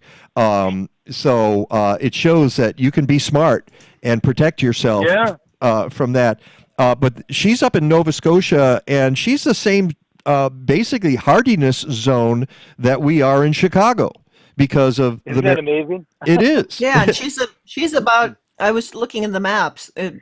Halifax is kind of, if you drew a straight line about it, it looked like Sheboygan, south of Green Bay. So, yeah, exactly. Yeah. Yeah, and Peg, it's interesting because there's that area was actually hit by, I think, remnants of Hurricane Teddy, which came on shore as a Category 1.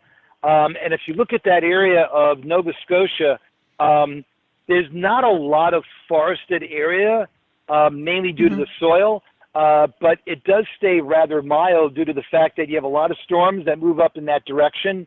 They rarely get any ice on the south side of Nova Scotia due to the fact that you have the North Atlantic Drift, and you just have a lot of wave action in that area. On the other side of Nova Scotia, it's a little bit different.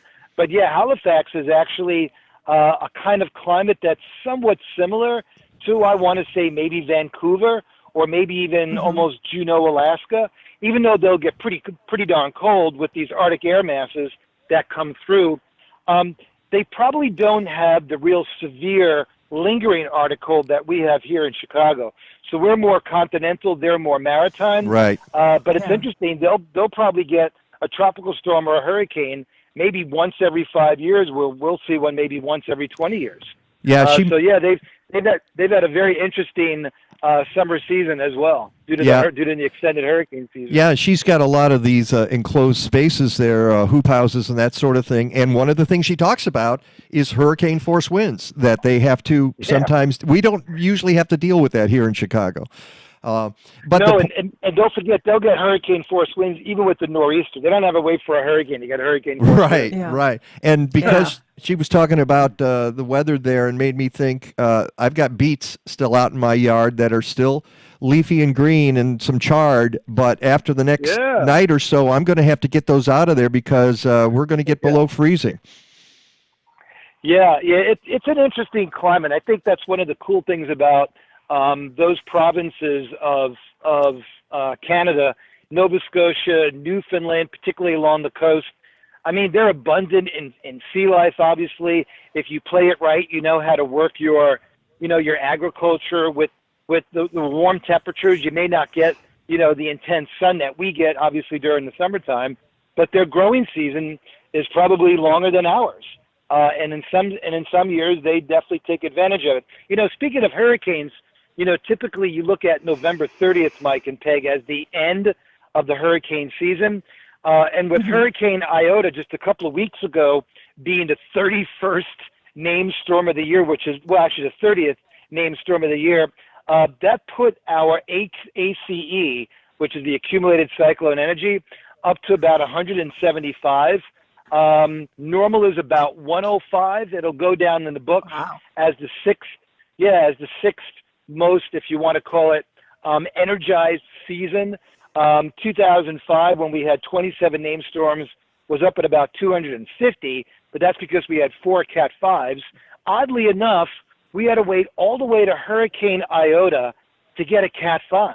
We had a lot of small storms, a lot of storms that kind of missed some populated areas.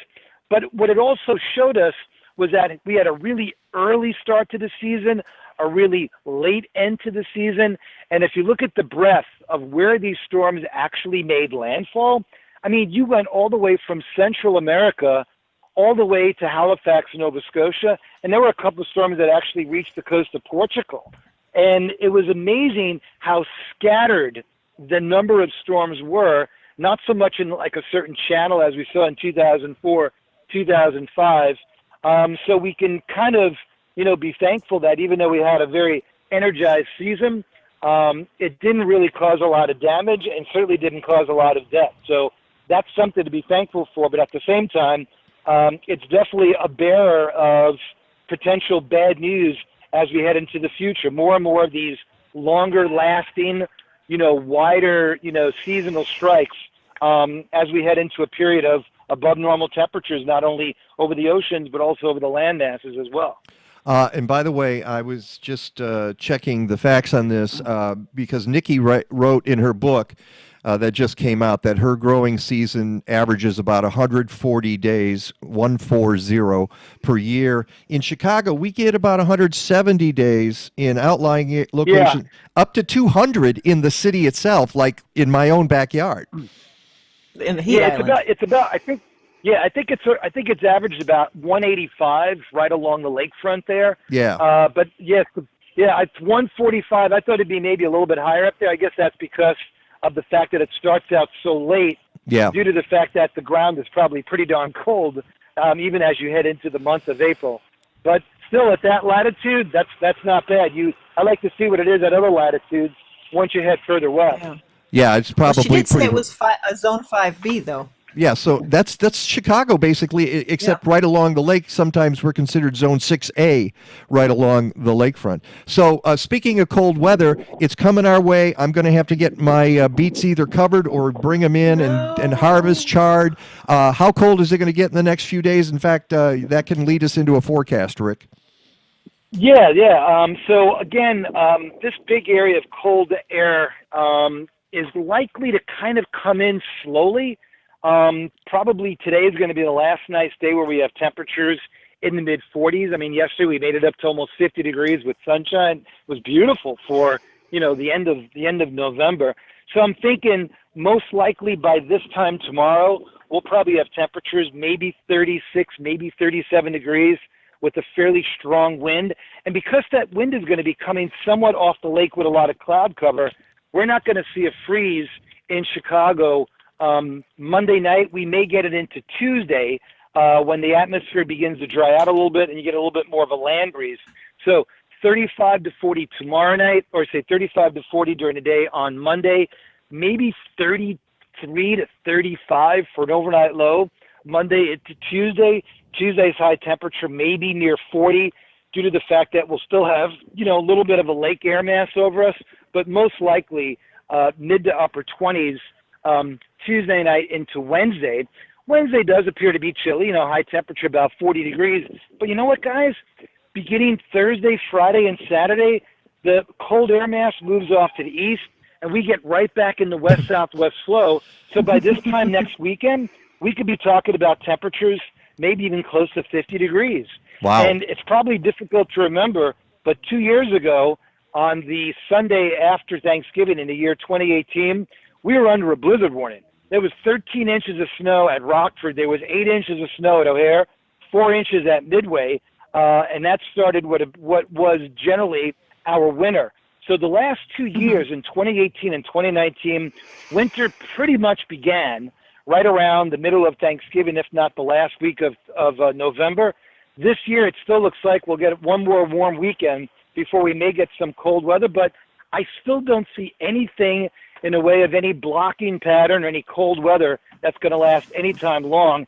And I still don't see us getting into any significant snow around here for at least another 2 or 3 weeks. So even though it's going to turn cold late tomorrow and into Wednesday, I still look for above normal temperatures by this time next weekend. Yeah. So, and I would think you could cover that your chard and your beets. I think I could. I could probably just get some straw on them, and they'll probably survive the next couple of days until we get warm again. That's very interesting, Rick. And so obviously, we can extend that growing season to 200 days, right? Exactly. There'll be 200 days on the dot, and it's beginning to sound. Take that, St. Louis. It's beginning to sound as though there's not going to be much whiteness in Chicago for the month of December. No, and what's really interesting is there was a really great article written just last week about, even though we're in a La Nina, if you look at the water temperatures across the North Pacific, that's actually canceling out some of the cooler water across the Pacific Ocean and is making this an El Nino pattern that we've never seen before.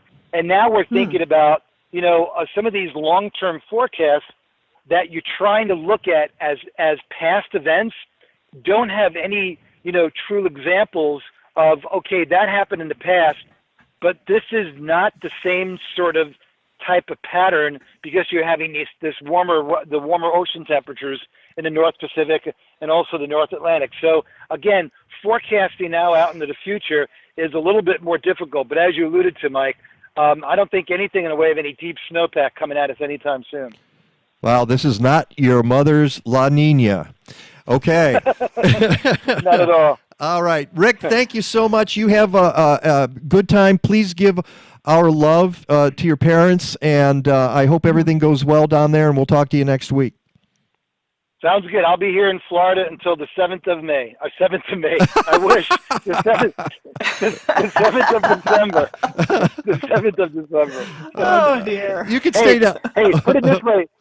I could wear my Biden shirts now in the villages without fear of being assassinated, right? Oh, dear. Oh, it took him the whole report to get to the political part. All right. Talk to you next week, Well, Rick. don't forget, I'm in the villages. People can hear me, right? I guess they can. All right, buddy. We'll talk to you later. See you, Rick. Bye-bye. Take care. Oops. Where were we? Sandbag once again by Rick DiMaio. Okay, I wanted to play one more thing before we go, because I meant to play it last week, and then in all the craziness, it didn't happen. But one of the greatest lines ever spoken on television. As God is my witness, I thought turkeys could fly. Okay, there we go. And for those of you, you know where that's from, don't you? Uh-huh. Okay, WKRP in Cincinnati. Yep. Just thought the turkey drop. Yeah, exactly. The infamous turkey drop. So let's just start here.